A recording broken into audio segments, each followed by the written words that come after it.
Coming up on the Sky News Daily with me, Matt Barbet, an Air India plane heading to London Gatwick with 242 people on board crashed just seconds after taking off. What could have gone so catastrophically wrong?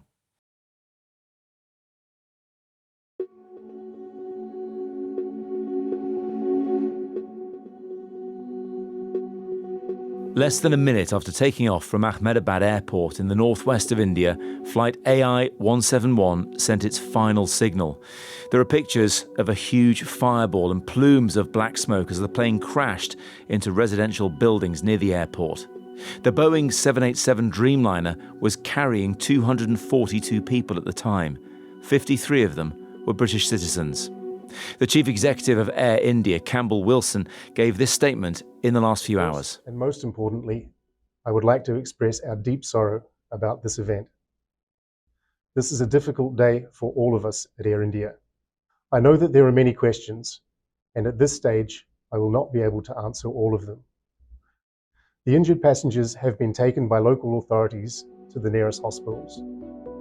We are actively working with the authorities. As we're recording this, it is just too soon to say how many casualties there may have been. So let's speak now to Ian Petchenik, Flightradar 24's Communications Director. Ian, it's great to have you with us. Really appreciate you taking the time. The first question is the most obvious one. Based on what you've seen and heard so far, what do you think might have happened here? It's very, very early in the investigation, and it's far too early to speculate on exactly what happened. But what we know from the data, we know that the aircraft departed. The takeoff roll seems quite normal, and then shortly after takeoff, the aircraft lost height.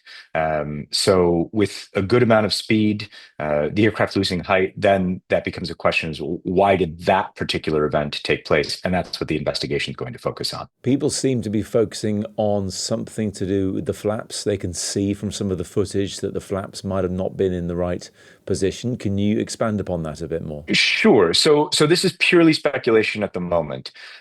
But one of the things that we're seeing in video from today is that the landing gear stayed down a bit longer than is usual, though that's not uncommon for all sorts of reasons to leave the gear down a little bit longer. But one of the things that folks have noticed in the video is possibly a flap issue, though the video is of such quality that I'm not willing to go that far into it at the moment. That's why having the flight data recorder and the cockpit voice recorder is going to be key, because those parameters are in fact included on the FDR. So it'll be easy to tell one way or the other. The FDR is, for those of us... The flight data recorder. So that's the crash protected memory that includes all sorts of parameters, engine parameters, control parameters, including the position of the flaps. Once they find the black box, if you like, the flight data recorder, what happens next, and who will be analyzing that stuff? Once the boxes are found, the data is extracted from the memory module, and anything that needs to be done to that memory module to ensure that the data can be read and then analyzed is performed. India has a air accident investigation branch that is quite good, and they'll likely be leading the investigation unless they delegate it to another investigation authority, which is possible under the International Civil Aviation Organization rules. But generally, the place of accident and because it's the country of registration of the aircraft, India will likely lead that investigation. Ahmedabad Airport is where the plane took off from. What do you know about that? Is it surrounded by a dense population? Is it a difficult airport to land and take off from? What do you know? So the airport is at both ends of the runway, does have population buildup. There are neighborhoods roughly at each end of the runway, though the runway itself is fairly long, and the airport itself is not necessarily difficult to depart from. What about the plane itself? What's its safety record like? The Boeing 787's flight safety record is quite good. This is, in fact, the first flight hull loss of the aircraft. There have been certainly many issues with the 787, dating back to the initial problems with the lithium-ion batteries on board, all the way through some structural issues that Boeing has worked through. But as far as flight safety goes, the aircraft has a near impeccable safety record. This seems to be a flight issue rather than something, that was known before to be a 787 problem. I think that's certainly something that investigators are going to look at. Was there something wrong with the aircraft? Or was this piloting? Was this a combination of multiple factors? In events like this, it usually is multiple factors. Does there tend to be similarities in terms of safety record between airlines, or are there differences? And what is Air India's track record? Sure, there are certainly differences around the world, depending on to which standard airlines are holding themselves and being held and where they're operating. Air India has recently a very good safety record. So this is, an airline that has been dramatically improving both its operations, but also the company generally, with a recent turnaround. Can we just look back at sort of similar accidents happening, ones that have happened really soon after takeoff? What tends to be the issue? And I appreciate we're speculating a little bit, Ian. We're not focusing specifically on what's happened in recent hours, but more generally, what happens in accidents like this so soon after takeoff?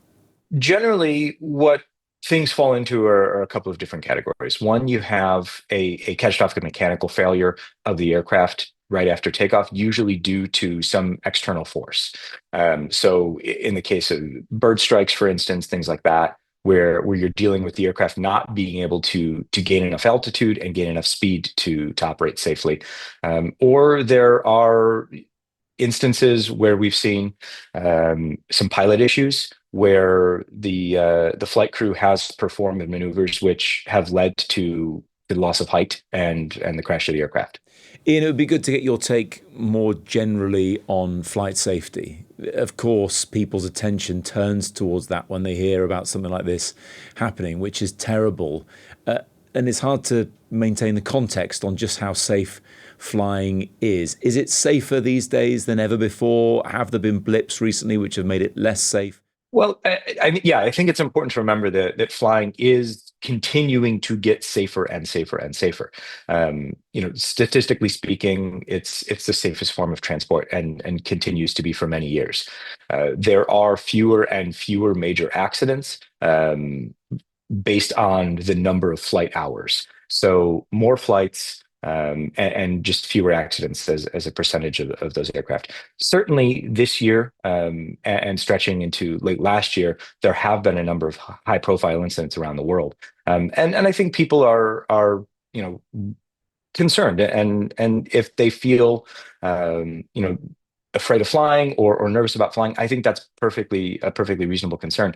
But it is a safe form of transport, and the structures in place to ensure that crew are trained, that aircraft are operated safely, is a global effort and one that continues. So I think that it's important to remember that the flying is extremely safe. Appreciate we're talking just a matter of hours after this happened, and it's early days in terms of investigations and finding the flight data recorder that you and I were talking about just a few moments ago. But it would be good to give people a sense of what is likely to happen next based on previous similar occurrences. What's the likely timescale looking forward? So generally, there will be what in the US the NTSB calls a go team. I'm sure that the Indian accident investigators have a similar setup where they will send expert investigators to the scene, and they will collect physical evidence. They will search for the so-called black boxes, so the flight data recorder, the cockpit voice recorder, and collect any evidence they can that can provide clues to what happened. Generally, after about a month is when we would see a preliminary report that provides a set of factual information. It won't provide any conclusions to what happened or why, but it will generally provide a guidepost as to where the investigation is headed. And then usually we'll see a final report anywhere between a year to 18 months after any accident. But that'll depend on where the investigation takes. So could take quite a while. In the meantime, desperately sad for so many people, and others will be wondering what has happened to their loved ones, which is important to keep front of mind. Ian, Absolutely. really appreciate you joining us. Thank you very much. That is all from us for today on the Sky News Daily. For more updates about the Air India crash, you can head to our website, news.sky.com, or of course, download our app too. The Sky News Daily will be back tomorrow. Bye for now.